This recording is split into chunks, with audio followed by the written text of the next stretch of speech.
बिस्मिल्लाहिर्रहमानिर्रहीम। अस्सलामुअलैकुम। Welcome to my YouTube channel.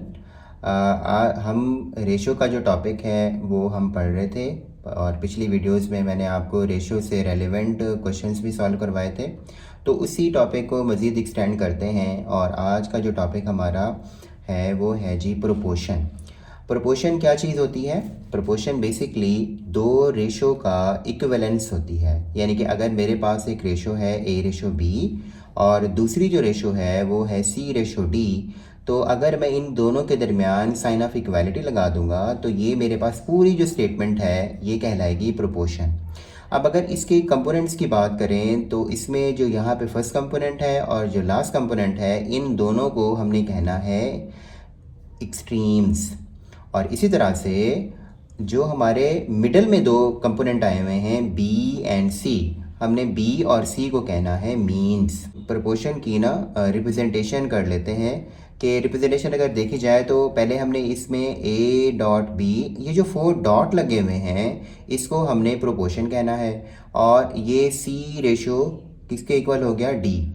इसी तरह से A/B, अब ये जो प्रोपोर्शन की साइन है ना ये इक्वालिटी की साइन में आ जाएगी। यानी कि प्रोपोर्शन बेसिकली क्या था, दो रेशोज़ के दरमियान साइन ऑफ इक्विवेलेंस था। तो इन दोनों के दरमियान हमने क्या लगा दिया, इक्वल लगा दिया। अब रेशो का मतलब क्या था कि अगर मैं A/B को सॉल्व करता हूँ तो A/B हो जाएगा और इसी तरह से ये जो C/D है अगर मैं इसको सॉल्व करता हूँ तो ये C/D हो जाएगा। अब स्टूडेंट हमने क्रॉस मल्टीप्लिकेशन कर देनी है। क्रॉस मल्टीप्लिकेशन जब हम करेंगे तो ये D जो है ये ट्रांसफ़र हो जाएगा A की तरफ और इसी तरह से जो C होगा वो ट्रांसफ़र हो जाएगा C B की तरफ हो जाएगा। यानी कि A को हम D से मल्टीप्लाई करा देंगे और B को C से मल्टीप्लाई करा देंगे।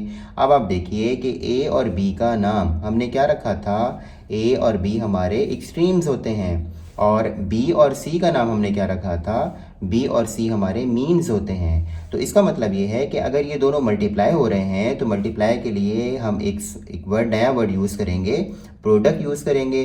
तो मैं इसको बोलूँगा प्रोडक्ट ऑफ एक्सट्रीम्स और इसी तरह से ये वाला जो पोर्शन है इसे हम बोलेंगे प्रोडक्ट ऑफ मीन्स। अभी हम एक प्रॉब्लम सॉल्व करेंगे जिसमें बाकायदा से ये जो अभी हमने प्रोपोर्शन का टॉपिक पढ़ा है हम इसको इसी के अंदर ही एक्सप्लेन कर देंगे। तो आप ज़रा देखिए, एक क्वेश्चन मैंने लिया हुआ है, find the value of P। यहाँ पर एक P हमने फाइंड आउट करना है, ये अननोन है हमारे लिए। If 2P + 5 ratio 3P + 4। अब आपको एक रेशो यहाँ पे दी जा रही है और एक और एंड 3/4 एक और रेशो आपको दी जा रही है R इक्वल। यानी कि यहाँ पर दो रेशोज़ आपको इक्वल दी जा रही हैं। इस बेस पर आपने P की वैल्यू को फाइंड आउट करना है। तो स्टूडेंट्स, दो रेशोज़ इक्वालिटी का मतलब ये होता है कि इनके दरमियान हम क्या लगाएंगे, प्रोपोर्शन लगाएंगे। तो चलिए स्टूडेंट हम इसको लिखते हैं सबसे पहले प्रोपोर्शन की फॉर्म में। तो यहाँ पे हम लिखेंगे 2P + 5 रेशो 3P + 4 और इसी तरह से इसमें यहाँ पर प्रोपोर्शन की साइन डाल देंगे।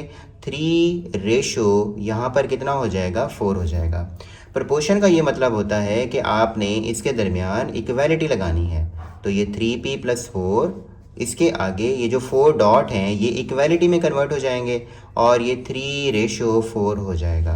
अब अगर आप यहाँ पे देखें तो हमारे पास 2P और जो 4 है ये दोनों हमारे एक्सट्रीम्स हैं और इसी तरह से ये जो 3P और यहाँ पर जो 3 है ये हमारे क्या हैं, मीन्स हैं। तो हमने फार्मूला पढ़ा था product of extreme equal to product of mean. तो चले मैं ये दोबारा फार्मूला लिख देता हूँ, product of extremes equal to होता है product of means. Product of means. अच्छा, इसके बाद अब हमने क्या करना है, प्रोडक्ट ऑफ एक्सट्रीम्स में कौन कौन सी चीज़ें आ जाएंगी। एक तो ये 2P आ जाएगा और +5 आ जाएगा, इसको आपने मल्टीप्लाई करा देना है 4 से और इसी तरह से 3P और +4 जो होगा इसको आपने मल्टीप्लाई करा देना है 3 के साथ। अब चाहे अब 4 को आप मल्टीप्लाई कराएं, 4 को जब आप मल्टीप्लाई कराएंगे 2P से तो इसका आंसर आ जाएगा 8P और इसी तरह से 4 को जब 5 से मल्टीप्लाई कराएंगे तो आंसर आ जाएगा 20।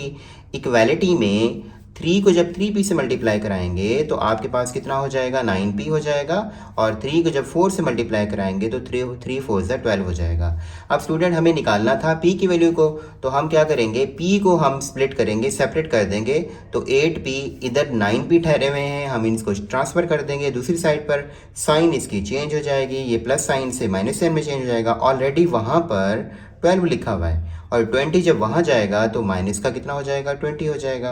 अब 8p पॉजिटिव के हैं, 9p हमारा नेगेटिव का है, तो इसका मतलब है मेरे पास जब इसकी कैलकुलेशन करेंगे तो माइनस का p आ जाएगा और इस साइड पर माइनस का कितना आ जाएगा, 8 आ जाएगा।